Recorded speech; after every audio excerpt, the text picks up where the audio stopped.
Prof. Henry Subiakto dukung Rismonces, akademisi jangan takut ungkap kebenaran. Penyelidik mendapatkan dokumen asli ijazah sarjana kehutanan nomor 1120 atas nama Joko Widodo dengan NIM 1681 KT Fakultas Kehutanan UGM pada tanggal 5 November 1985 yang telah diuji secara laboratoris. Berikut sampel pembanding dari 3 rekan pada masa menempuh perkuliahan Fakultas Kehutanan UGM meliputi bahan kertas, pengaman kertas, teknik cetak, tinta tulisan, tinta tulisan tangan, cap stempel, dan tinta tanda tangan milik dekan dan rektor. Dari peneliti tersebut, maka antara bukti dan pembanding adalah identik atau berasal dari satu produk yang sama. Asli katanya, gimana nih? Ya, asli kata Dirtipidum Bareskrim Mabes Polri berdasarkan penelitiannya tadi. Tapi itu harap diingat, Mbak, kalau dikatakan memang ini belum final. Ini bukan keputusan yang final dan bundling. Ya. Keputusan final dan bundling itu adalah pengadilan. Jadi ini baru cercah, kalau kata Bung Karno, ini baru sekerikil dari kehidupan yang ada. Jadi artinya apa yang ditemukan itu adalah alat bukti yang sudah dinyatakan oleh kepolisian itu adalah identik, bukan otentik loh ya, identik. Identik berdasarkan apa? Berdasarkan identifikasi dari beberapa sampel yang ada. Mesti kita challenge nanti, sampelnya apa dulu. Ya gitu. Jadi sekali lagi bahwa ini merupakan satu bagian dari satu rangkaian proses. Hasil dari Bareskrim kemarin sudah menyebut bahwa ijazah Bapak asli sendiri, tanggapannya seperti apa Bapak? Iya, memang asli. Dengan sudah dibuktikan dari Bareskrim sendiri, harapannya seperti apa Pak? Karena memang beberapa masih belum puas dengan hasilnya itu. Kalau saya melihat di Bareskrim itu kan sangat detail sekali, membandingkan ijazah asli saya dengan ijazah asli teman-teman saya ada. Kemudian juga foto-foto waktu KKN ada, foto-foto waktu wisuda ada semua. Kemudian foto-foto waktu naik ke gunung ada semua sebagai mapalah. Detail sekali. Ada juga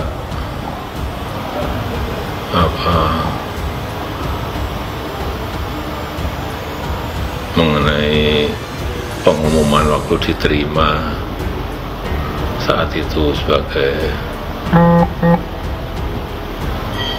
calon mahasiswa di Koran Kedaulatan Rakyat.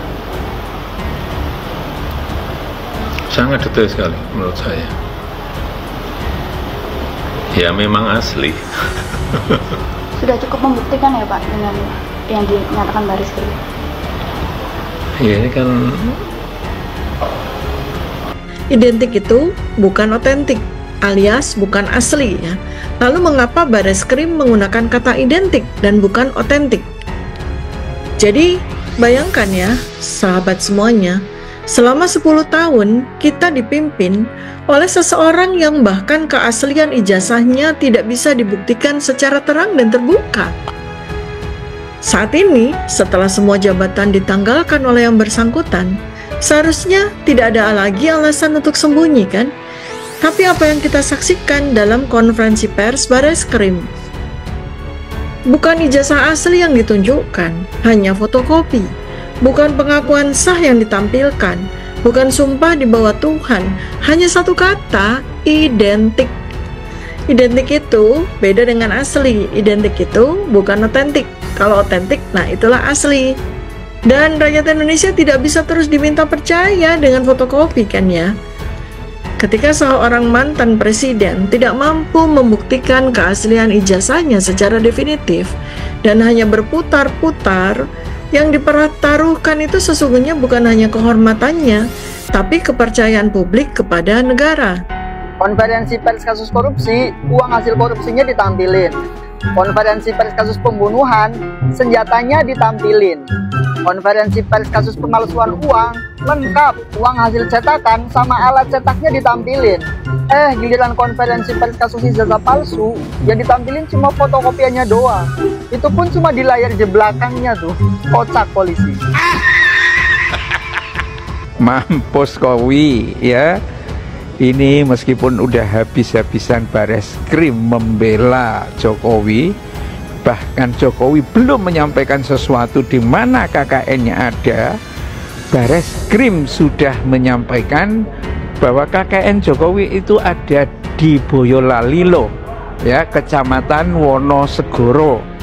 Tetapi siapa sangka kemudian bahwa ternyata orang Wonosegoro, desa tempat yang dianggap oleh Bareskrim itu ber-KKN, ternyata membantah tidak ada KKN di sana tahun 1983. Terus dari mana Bareskrim ini dapat berita, dapat informasi tentang KKN-nya Jokowi? Ini aja satu misteri ya. Dari mana ini? Apakah ini rekayasa? Nanti ada orang-orang tertentu dari Wonosegoro ya, kemudian memberikan testimoni, oh bener kok Pak Jokowi itu pernah KKN di sini. Itu namanya modus ya. Bang Rismon ini nekat karena sadar tidak sadar menghadap-hadapkan diri, bahkan seolah mendelegitimasi Puslapor, sebuah instalasi yang punya ISO 17025 tentang General Requirements for the Competence of Testing Laboratory. Ini jangan macam-macam ini. ISO kawan ini. Terus SOWAT Bang.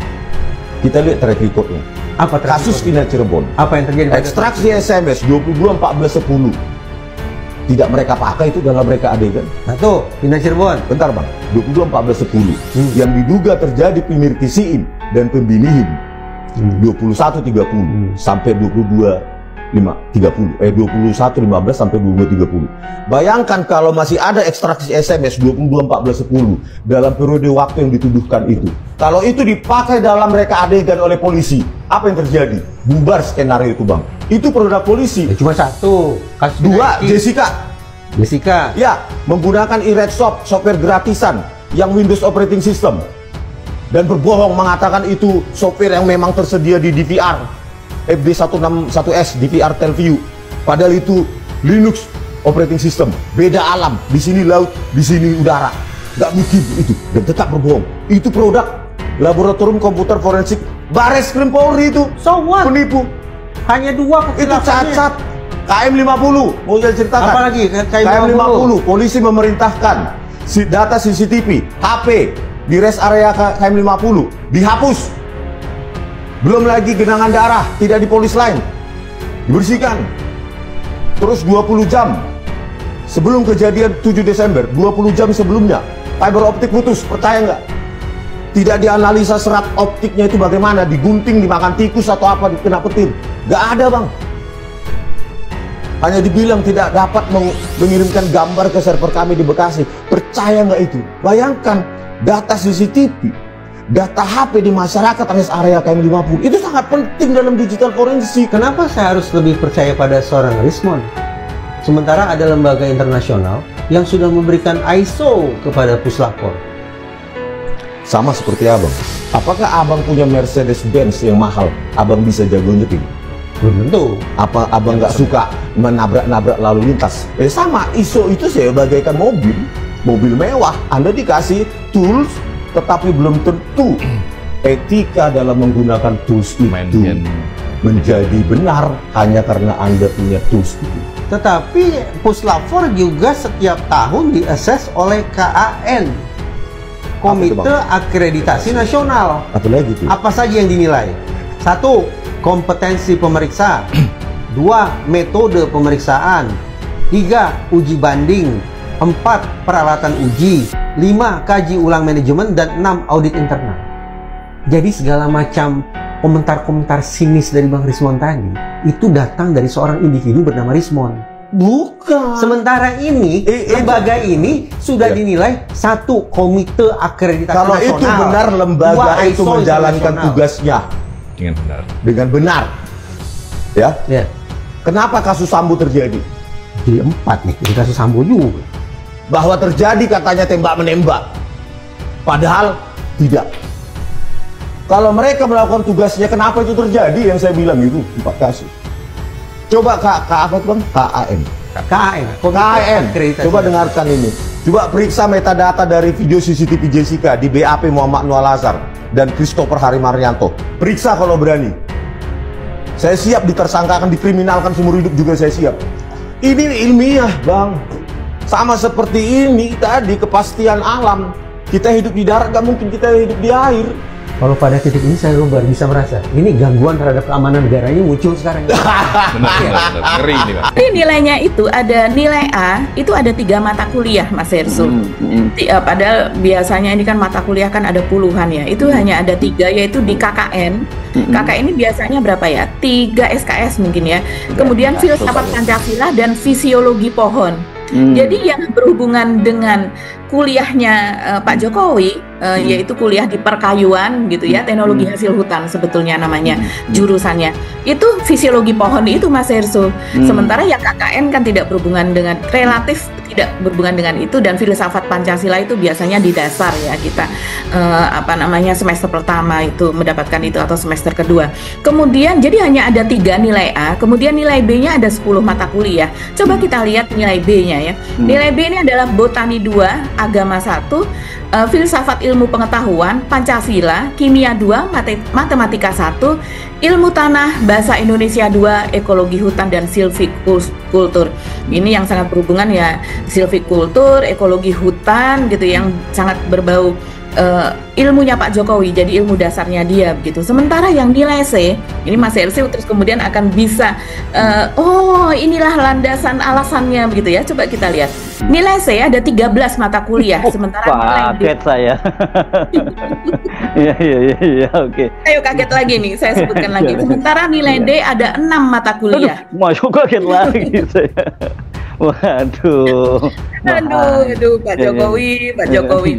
Jadi nilai C 13 mata kuliah ini ada kewiraan, ini untuk semuanya ya, umum. Botani 1, taksonomi tumbuh-tumbuhan, zoologi, ekonomi umum, agama 2, hukum agraria, kimia 1, klimatologi, klasifikasi tanah. Dan saya ulangi lagi, nilai C itu termasuk bahasa Inggris 1 dan bahasa Inggris 2. Dan kemudian bahasa Indonesia 1. Dan kemudian nilai D ini ada 6 mata kuliah, yaitu matematika 2, fisika, genetika, penyakit tanaman hutan, statistik 1, dan ilmu ukur kayu. Wah, ini Pak, berkaitan dengan sampelnya bisa, ukurannya bisa aneh-aneh nih kalau Iya. Jadi ulangi lagi, jadi yang tadi A-nya ada 3, kemudian B-nya ada berapa? 10 ya Mbak tadi? 10. 10 berarti 13, sementara C-nya itu ada 10 juga. Dan C-nya ada 13. Oh, C-nya 13 dan D-nya itu 6. Jadi 19. Ya, 19 yang B, C dan D 19, sementara A, B 13 ya. Jadi totalnya 32 ya nilai semua mata kuliahnya ya. Oke, skripsinya sayangnya nggak muncul ya nilainya di situ ya.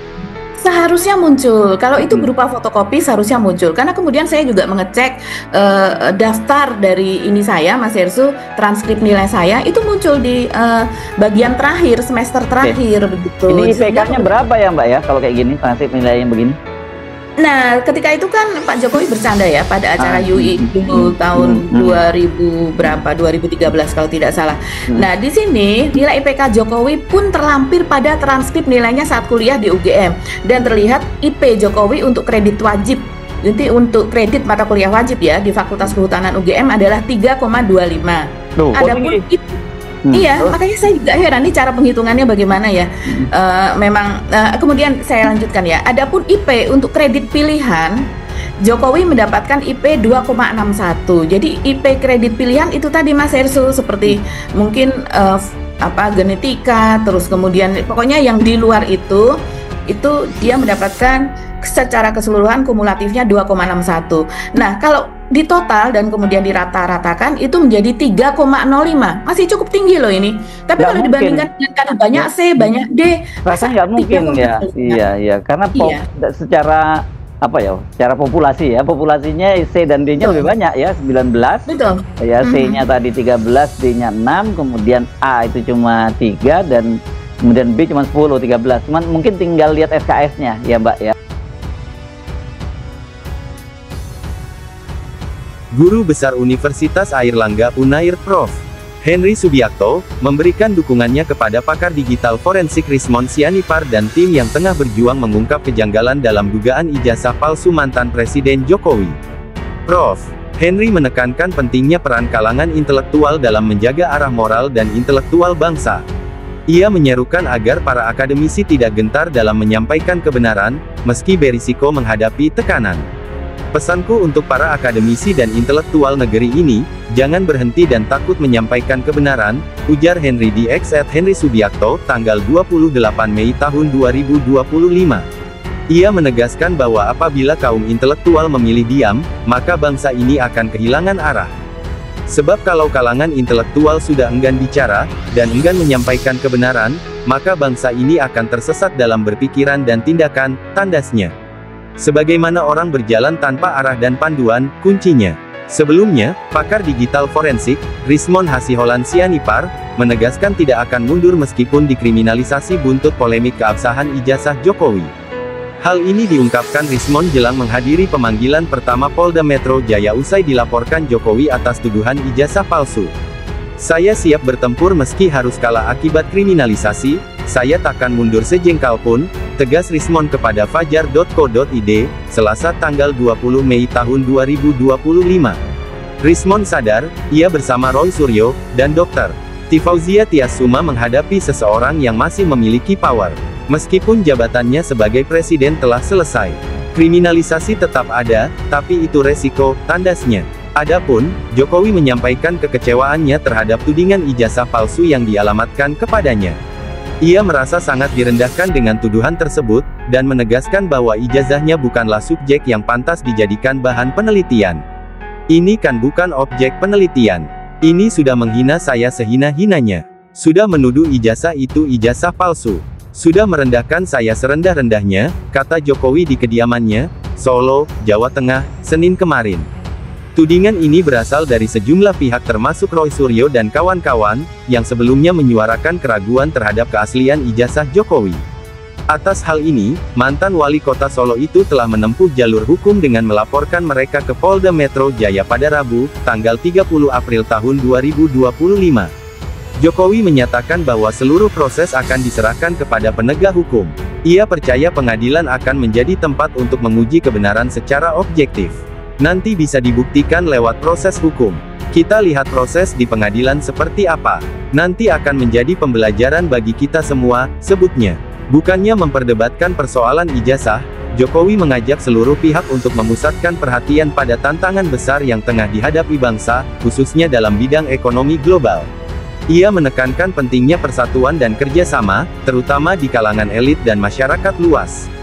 Dan menurut saya hari ini dalam tantangan global yang sangat berat, yang diperlukan negara kita kompak, saling berangkulan, menjaga kesatuan dan persatuan, terutama elit dan seluruh masyarakat, tambahnya.